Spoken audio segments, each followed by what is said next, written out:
Another allegation against big tech. A publisher spoke to NTD about his concerns after Twitter suspended his accounts. NTD's Juliet Song has the details. A message, quite frankly. A Canadian publisher is voicing concerns about alleged big tech censorship. This after Twitter suspended his accounts promoting books that are critical of the Chinese Communist Party. I think it's a significant issue for all publishers and anybody who is attempting to bring different voices to the table for the public. And Baxendale owns a publishing agency in Canada. Good afternoon, everyone.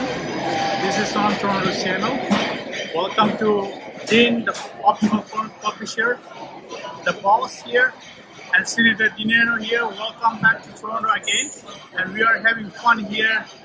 And let's get started. So how are you guys doing? Well, first of all, I wouldn't call this having fun. Oh, I would call this, there's a reason for being here.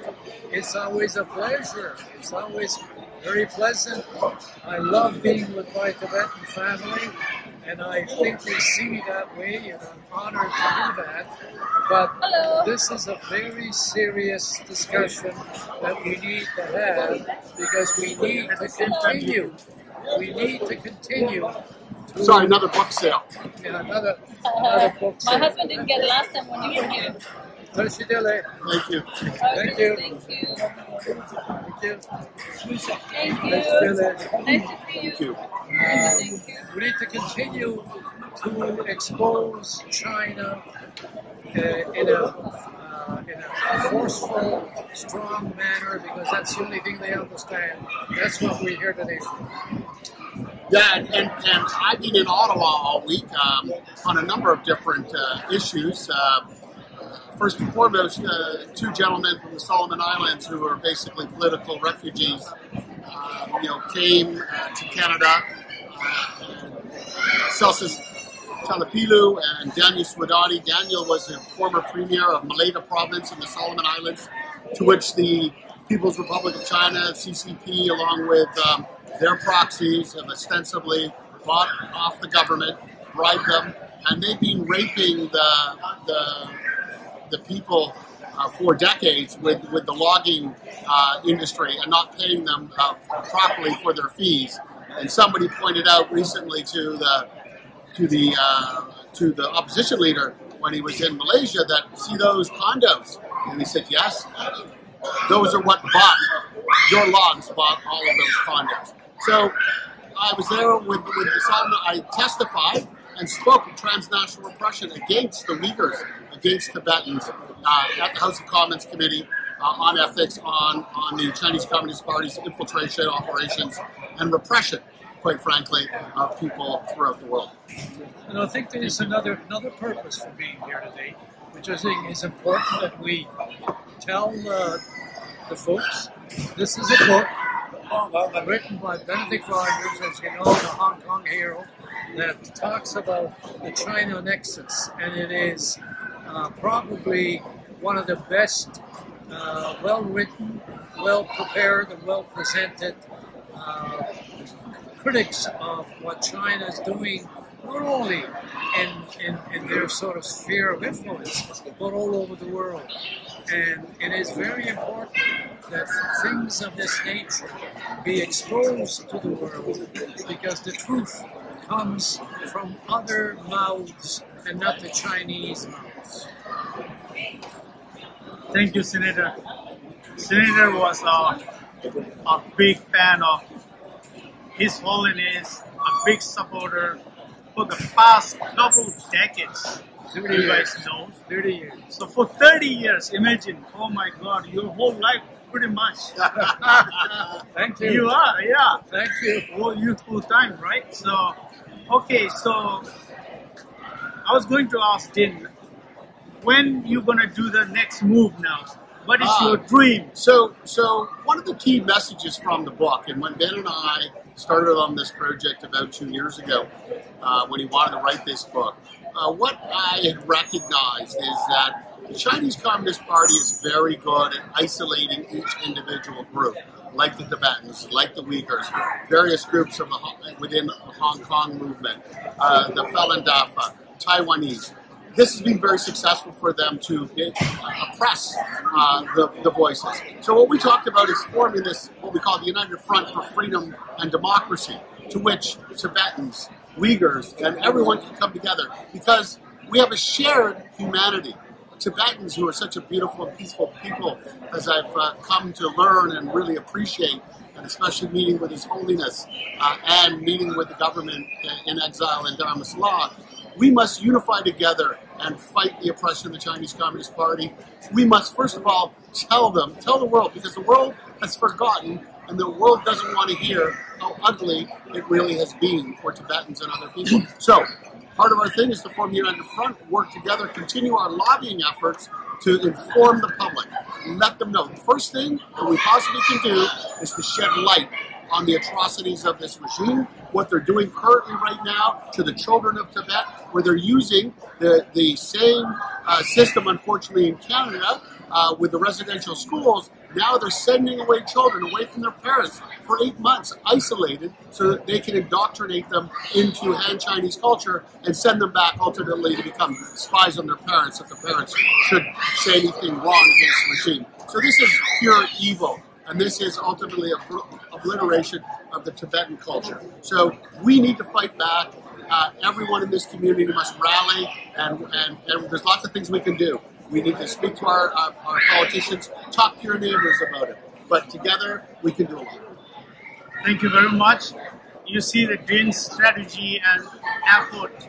You know, we got to remember that. So, Senator, what do you think? Well, there's really no argument with what Dean has been saying. The Tibetan community knows that because I've actually been participating in this community for 30 years. And the other component that I think is important to include is that the Chinese, in many ways, are doing this to their own Chinese citizens who would like to be free, who would like to have democracy. And the oppression and all of those negative components that they've introduced in society, they're including their own Chinese men and women. The importance is that we must never let this die. Every day that we can, we need to reinforce, we need to reinform, we need to make sure that those that don't know are aware of what's going on. We have to be there when Taiwan needs us. We have to be there when other, Hong Kong needs us. What's happening to Hong Kong is breaking my heart. I've been to Hong Kong 6 or 7 times in my life. I've been there as a parliamentarian. I went there as a businessman, and I've done some business with the people in Hong Kong. And I went there on vacation, and I love the atmosphere. I love the spirit. I love the enthusiasm. But principally, I love the people of Hong Kong as hard-working, honest people. China is now taking them over and is destroying that society.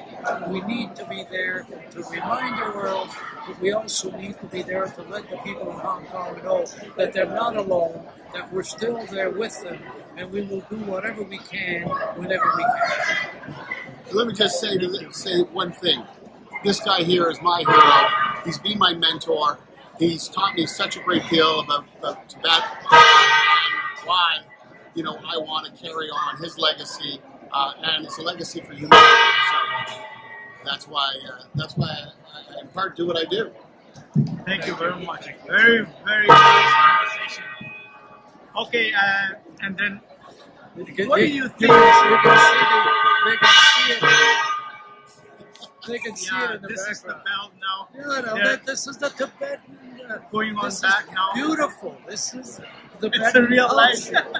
We're It's here the real as life. part of the Tibetan. We see This all is kinds what of we, are part of. It's okay. We can still talk. Yeah. Okay. So, what do you think about? Okay, he's finished. Okay. What do you see Hong Kong and Taiwan you see as like a few years back? Do you see really a sign of good democracy country, or it's gonna go like going back to wars? Well, what do you see? Well, I actually have some extensive experience in both Hong Kong and Taiwan. I was in the Taiwanese world when democracy was starting to come back, and I attended some election observations, and I certainly the community welcomed me greatly when I was there in my younger years, and I was preaching at the time that Taiwan can be an example. Taiwan can be what the Western world should be helping to be able to try to convince the Chinese and other countries that may be following the Chinese footsteps. It's the same thing with Hong Kong. Hong Kong, I think, has been an example of how a free person or a free nation can succeed. They were showing the world how to do things. In the years that they went from basically after the war and up until about a few years ago, when the Chinese came in and stepped in and started to change and destroy that beautiful country, they were an example to the world on how you can go from basically being a very poor country with very little business, etc. It would have great success. I witnessed that. So it's very sad to see what's happening there now, because the Chinese have come in and have destroyed those people that have the enthusiasm, that have the ability, that have what it takes to actually live in a world which is the 21st century. So it's something that, for me, speaking for myself, I'll continue to do whatever I can. I'll be wherever I can be to support the people in Taiwan, to support the people in Hong Kong, and will also continue to support all of the other oppressed people, such as the Tibetans from the Chinese. Thank you very much. What do you think about Hong Kong and Taiwan in future? So listen, I think the situation currently is quite grave, obviously, in Hong Kong in terms of every day more of the freedoms are being taken away. Ostensibly, we watched Hong Kong and continually was originally on a very open democracy or open city with free speech, and of course the record has plummeted for Hong Kong in terms of being a free speech. It actually now ranks like 160th or something, or China overall probably ranks 160th in the world in terms of any kind of open and fair speech. So I think that unfortunately right now Hong Kong is being taken over fully. That annexation was done relatively peacefully, but of course when I say peacefully, without a full army invasion, full armed, suppression. But ostensibly, we had the police, we had Chinese triad gangs beating up on Hong Kong citizens. They were hired by the regime inside Hong Kong, so they were certainly brutally suppressed, arrested. Some disappeared. As for Taiwan, China is gearing up presently for the invasion of Taiwan. Certainly, they continue to threaten that. I think from a pragmatic perspective, I just spoke with a colleague of mine, which, by the way, I can announce, so it'll be the first time I announce it. The China Nexus is going to be published and translated for the Taiwan market and will come out next year. That's a huge difference. So that'll be huge for the world, and you are the first people that know about that on this podcast. And we're going to announce it next week in Washington. Benedict Rogers and I will be in Washington along with Hong Kong Watch's Sam Goodman. We'll be speaking on the use of slave labor by the Chinese Communist Party to enrich themselves. So geopolitically, the South China Seas,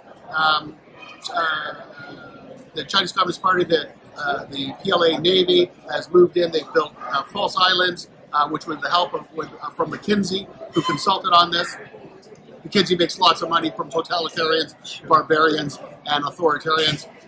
Anyway, they're now looking at the whole Asia, and of course they've taken over the Solomon Islands without firing a shot through economic subversion, bribery, a typical United Front infiltration operation. But I watched it play out with the two gentlemen that are up here in Canada, as I mentioned, Daniel Swidani and Celsius Talafilu, and hopefully they're probably going to go back and they're going to be arrested when they get back to the Solomon Islands for standing up for freedom and democracy. So I see a very dark future right now. Of course, we all want peace, but also inside Taiwan, business people are pragmatic. They do not want any war. We don't want any war. So they may actually give away some of their freedoms to avoid a war with China, which I think would be a mistake. We've seen how we've seen how dictators and oppressors from the First and Second World War, promise lots, just as they did in Tibet, where it's going to be a win-win situation. We know how that turned out. It will be the same thing for Taiwan. So I hope we can negotiate peace with China, push back on China, but that's going to take global leaders, and I think they made some good first steps at the G7 conference in their joint communique to say, China, if you want to work with us, it has to be by our rules. And finally, they're stepping up to say that, rather than letting China overrun every single institution in the UN, World Trade Organization, and we have allowed them to use their predatory practices, slave labor, to gain huge advantage, and now we're all paying for it. So, sorry to give you that beautiful perspective, but just let me add something that I don't think is said often enough. Your voice, yes. Your singular voice, all of you together can make a difference. It's very important that it isn't just Benedict Rogers, Dean Baxendale, Nano speaking about this. You must be part of that group of people. We need hands. And as long as we understand that you say, well, it's only me. Well, you twice is 2, 3 times is 3, 30 times is 30. It's important and it's essential that we who have fought, we who believe, we that continue to fight, continue to raise our voice, continue to let the world know that we have a position and what our position is. It's critical. Good afternoon, sir. Otherwise, can I have one? Otherwise, How much? $20. Otherwise, Okay, thank you. we will lose. We have to. We can only win if the masses get behind the initiatives that people like Benedict Rogers, that people like my friend Dean Baxendale and others are proposing.